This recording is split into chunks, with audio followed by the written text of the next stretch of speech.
사전 13 독일의 법치국가 사상. 유럽 대륙 대부분의 국가에서 18세기 중반까지 200년 동안의 절대주의 정부는 자유의 전통을 파괴했다. 자유의 개념 중 일부는 자연법 이론가들에 의해 전달되고 개발되었지만 부흥의 주된 원동력은 해역 건너 영국으로부터 온 것이었다. 그러나 새로운 운동이 성장함에 따라 그것은 당시 미국에 존재했던 것 혹은 그보다 100년 전에 영국에서 존재했던 것과는 다른 상황을 만들어냈다. 프랑스 혁명이 영미적 법치의 이상으로부터 많은 영감을 받았는지 몰라도 이것이 법치의 진전을 가져왔는지는 의문이다. 국민주권의 이상이 법치의 이상과 동시에 승리를 거둔 후 곧 법치는 배후로 물러나게 되었기 때문이다. 법치와 화해하기 어려운 다른 열망들이 빠르게 나타났다. 세상의 모든 폭력혁명은 법에 대한 존경심을 손상한다. 법의 지배를 옹호하는 그 어떤 호소도 소용이 없었다. 프랑스에서 개인의 자유를 증진하려는 혁명의 노력이 실패로 돌아가게 된 결정적 요인은 마침내 모든 권력이 국민의 손에 넘어갔기 때문에 권력 남용에 대한 모든 안전장치가 불필요하다는 믿음을 만들었다는 점이었다.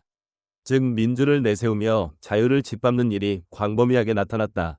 프랑스 혁명은 미국 혁명에 의해 영감을 받았지만 미국 혁명의 주요 결과였던 입법 권력에 제한을 두는 헌법을 얻지 못했다.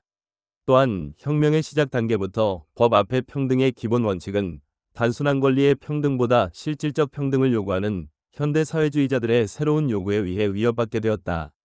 프랑스 혁명의 결과 혁명 기간, 그리고 그 다음 수십 년 동안의 모든 우여곡절에서 살아남은 것은 행정당국의 힘이었다. 실제로 프랑스에서 수용한 권력 분립의 원칙을 극단적으로 해석한 결과 행정부의 권력이 강화되었다. 그것이 법원의 간섭으로부터 행정당국을 보호하고 국가의 권력을 제한하기보다는 강화하기 위해 주로 사용되었다. 혁명에 뒤이은 나폴레옹 정권은 개인의 자유를 확보하는 것보다 행정기구의 효율성과 권한을 높이는 데 더 관심이 있었다. 이러한 경향에 반대하여 7월 왕정의 짧은 기간 동안 다시 한번 슬로건이 되었던 법 아래의 자유는 거의 진전을 이룰 수 없었다.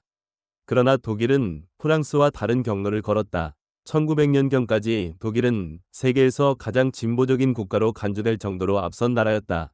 근대적인 성문헌법을 갖추고 있었으며 모든 수준에서 고도로 발달된 거버넌스를 갖춘 최초의 복지국가였다.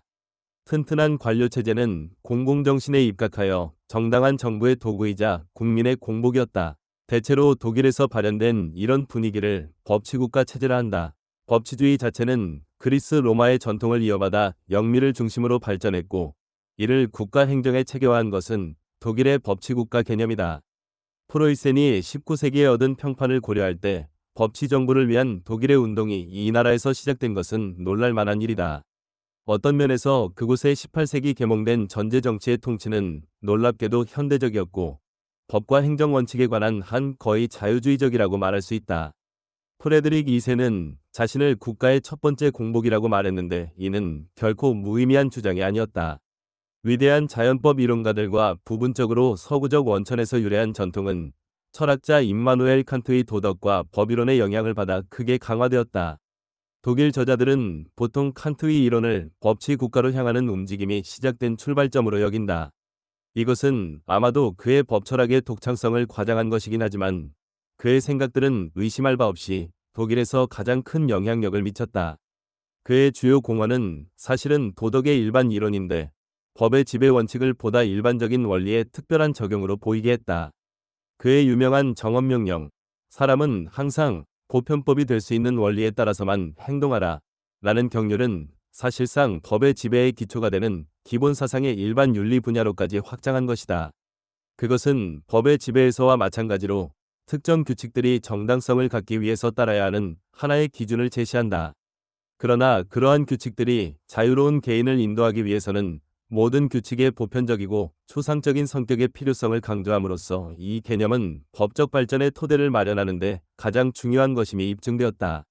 빌헬름 폰 훔볼트는 칸트 철학의 관점을 설명하면서 법적 자유의 확실성이라는 표현을 유포시켰는데 그는 국가의 모든 강제 행동은 이전에 발표된 일반법의 집행만으로 제한해야 하며 또한 법의 집행을 국가의 유일한 합법적 기능으로 묘사했다. 18세기 프러시아의 법 발전 과정에서 두 가지가 매우 중요하다. 하나는 프레드릭 2세, 프레드릭 2가 1751년에 민법전을 만들어 모든 법들을 성문화하려는 노력을 시작한 것이다. 이 운동은 급속히 확산되어 1800-1810년의 나폴레옹 법전에서 가장 잘 알려진 성과를 올리게 되었다. 이 운동은 법의 지배를 확립하기 위한 대륙에서의 노력에 가장 중요한 것으로 간주되어야 한다. 왜냐하면 그것은 적어도 이론상으로는 관습법 국가에서 도달한 단계를 넘어서 그 진보의 보편적 성격과 발전 방향을 크게 결정했기 때문이다.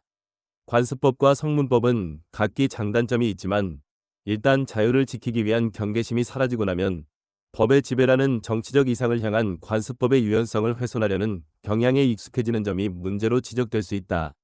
적어도 성문화 노력이 법의 지배에 관한 몇 가지 일반 원칙들을 명시적으로 공식화했다는 데는 의심의 여지가 없다. 이러한 종류의 가장 중요한 것은 죄형법정주의와 법률 불속급의 원칙을 공식화한 것으로 1787년 오스트리아의 형법에 처음으로 포함되었고 프랑스 인권선언에 포함된 후 대륙법전의 대부분에 구현되었다. 그러나 18세기 프러시아가 법의 지배를 실현하는데 가장 두드러지게 기여한 부분은 행정통제 분야다. 프랑스에서는 권력 분립의 이상을 문자 그대로 적용함으로써 행정부의 활동이 사법적 통제에서 벗어나게 되었지만 프러시아에서는 반대 방향으로 진행되었다. 19세기의 자유주의 운동에 중대한 영향을 미친 지도적 이상은 시민 개인이나 재산에 대한 행정적 권한의 모든 행사는 사법적 검토의 대상이 되어야 한다는 것이었다. 이 방향에서 가장 광범위한 실험은 프러시아의 새로운 동부지방에만 적용되었지만 1797년의 법률로 이 법은 행정당국과 시민들 사이의 모든 분쟁을 보통 법원의 관할권 아래 두었다. 이것은 이후 80년 동안 법치국가에 관한 논의에서 주요 모델 중 하나가 되었다. 이러한 기초 위에 19세기 초 법치국가의 이론적 개념이 체계적으로 발전하게 되었다. 이 이념은 헌정주의 이념과 함께 새로운 자유주의 운동의 주된 목표가 되었다. 당시 독일의 미국 선례가 프랑스 혁명보다 더 잘 알려지고 이해되었기 때문인지 또는 독일이 공화정보다는 입헌군주제의 틀 안에서 진행되었기 때문에 민주주의의 도래로 문제들이 자동적으로 해결될 것이라는 착각의 영향을 덜 받게 되었기 때문인지 몰라도 헌법에 의한 모든 정부에 제한하고 개별적으로는 법원이 집행하는 법으로 모든 행정부 활동을 제한하는 것이 자유주의 운동의 핵심 목표가 되었다. 따라서 독일의 성취는 실제에서보다 이론상 더 고려할 가치가 있는 것으로 판명되었다. 그러나 그 중요성을 과소평가해서는 안 된다. 독일은 자유주의 조류가 물러가기 전에 그 물결에 도달한 마지막 민족이었다. 그러나 그들은 서구의 모든 경험을 가장 체계적으로 탐구하고 소화했으며 현대 행정국가의 문제에 그 교훈을 적용한 사람들이었다. 그들이 발전시킨 법치국가의 개념은 법의 지배에 대한 오래된 이상의 직접적인 결과였고 군주나 입법부보다는 정교한 행정기구가 제한을 받아야 하는 핵심 기관이어야 한다는 것이다. 비록 그들이 개발한 새로운 개념이 결코 뿌리를 내리지는 않았지만 어떤 면에서는 연속적인 발전의 마지막 단계였으며 아마도 많은 오래된 제도들보다 오늘날의 문제에 더 적합할 수 있다. 1870년대와 1880년대에 그 행정법원 제도가 독일 연방들 그리고 프랑스에서 형태를 갖추게 되었을 때 독일은 법치국가로 향하는 길목에 있는 듯 보였다. 그러나 그 무렵 200만 독일인이 죽고 국토를 황폐하게 했던 1차 세계대전이 발발했으며 베르사유의 가혹하고 굴욕적인 평화조약으로 전쟁이 종결되었다. 그 후 폴란드, 러시아 기타 동유럽 국가에 살던 게르만 민족이 대량으로 독일에 유입되고 독일 사회는 초인플레이션으로 중산층이 철저히 붕괴되는 격변을 맞아 독일 국민은 바이마르 공화국에 완전히 등을 돌렸으며 히틀러 같은 극단적인 선동 정치가의 먹이감이 되었다. 만일 세계의 어느 국가라 하더라도 패배와 굴욕감, 혼돈과 경제 공황, 그리고 중산층의 몰락으로 등골 빠지는 20년을 견뎌야 한다면 그들 역시 선동가들의 지배로 귀결될 것이다. 법치국가가 기반이 되는 자유민주주의는 프랑스의 경우처럼 혁명의 열기에 의해 파괴되는 경우도 있고 독일의 역사에서 보듯이 국제정치적 여건에 의해 국가가 철저히 피폐하게 되어 중간층이 몰락한 곳의 선동 정치가 그 자리를 차지해서 파괴되기도 한다. 혹은 베네수엘라의 경우처럼 선동 정치가가 먼저 나라를 파탄낸 후 사람들의 의식을 마비시켜 장기간 권력을 장악하고 민주를 내세우며 국민의 자유를 말살하는 경우도 있다. 지금 한국은 이런 현상을 복합적으로 겪고 있다. 우선 혁명적 열기를 좋은 것으로 여기는 습성이 있다. 붉은 악마의 집단 응원을 자랑하던 성향은 결국 촛불 혁명이라는 정변을 낳은 씨앗이 되었다. 그 후 현재의 한국 정치는 삼권 분립 자체가 위협받을 정도로 의회 권력의 폭주시대로 보인다.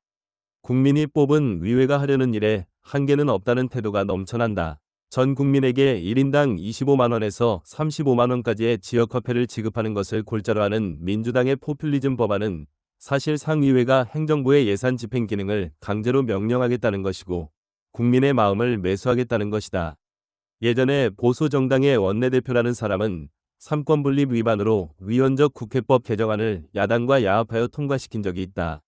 의회에서 제정한 법률에 대해 행정부는 현실을 고려하면서 대통령의 시행령을 제정하는 고유 권한을 갖고 있는데 이 시행령을 다시 의회가 심사하겠다는 것이었다. 이런 예를 볼 때 한국의 정치판은 법치의 원칙에 있어서 프랑스 혁명 직후의 프랑스 수준보다도 원시적이다. 적어도 프랑스 혁명 후 그들은 삼권 분립을 문자 그대로 준수해야 한다고 하다가 행정부의 독주를 불러왔다. 한국의 현재는 어쩌면 베네수엘라의 차베스 정권이 장기 집권을 했던 시나리오의 직전 수준인지도 모른다.